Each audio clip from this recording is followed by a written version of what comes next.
ನಮ್ಮನೆ ರೋಡಲ್ಲಿರುವ ಶನಿ ಮಹಾತ್ಮ ದೇವಸ್ಥಾನದಲ್ಲಿ ಪೂಜೆ ಇತ್ತು. ಅದನ್ನು ನೋಡಿ ನನ್ನ ಮಗ ಒಂದೇ ಹಠ, ಅಮ್ಮ ದೇವಸ್ಥಾನಕ್ಕೆ ಹೋಗೋಣ ಬಾ ಅಂತೇಳಿ.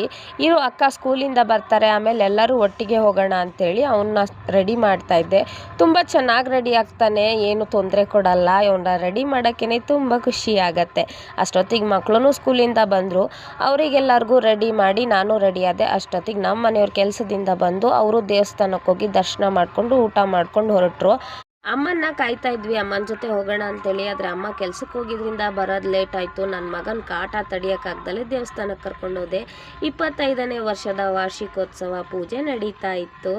ದೇವಸ್ಥಾನದ ಒಳಗೆ ಹೋಗ್ತಾ ಇದ್ದಂಗೆ ಎಲ್ಲ ಭಜನೆ ಕಾರ್ಯಕ್ರಮಗಳು ಕತೆ ಎಲ್ಲ ನಡೀತಾ ಇತ್ತು. ಅದನ್ನೆಲ್ಲ ನೋಡಿಕೊಂಡು ದೇವಸ್ಥಾನದಲ್ಲಿ ಹೋಗಿ ಆರತಿ ಎಲ್ಲ ತಗೊಂಡು ದೇವ್ರ ದರ್ಶನ ತುಂಬ ಚೆನ್ನಾಗಾಯಿತು. ಅಲಂಕಾರ ತುಂಬ ಚೆನ್ನಾಗಿ ಮಾಡಿದರು. ಹೂವಿನ ಘಮ ಘಮ ಅಂತೂ ದೇವಸ್ಥಾನ ತುಂಬ ಹರಡಿತ್ತು.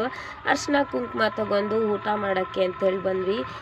ದೇವ್ರ ಪ್ರಸಾದ ಅಂತೂ ತುಂಬಾ ಚೆನ್ನಾಗಿತ್ತು. ಊಟ ಎಲ್ಲ ಮುಗಿಸ್ಕೊಂಡು ಮನೆ ಕಡೆ ಹೊರಟ್ವಿ. ಮನೆ ಬರ್ತಾ ಇದ್ದಂಗೆ ನಮ್ಮನೆ ಕುಳ್ಳ ಕೈ ಬಿಟ್ಟು ಮನೆ ಕಡೆ ಒಂದೇ ಓಟ.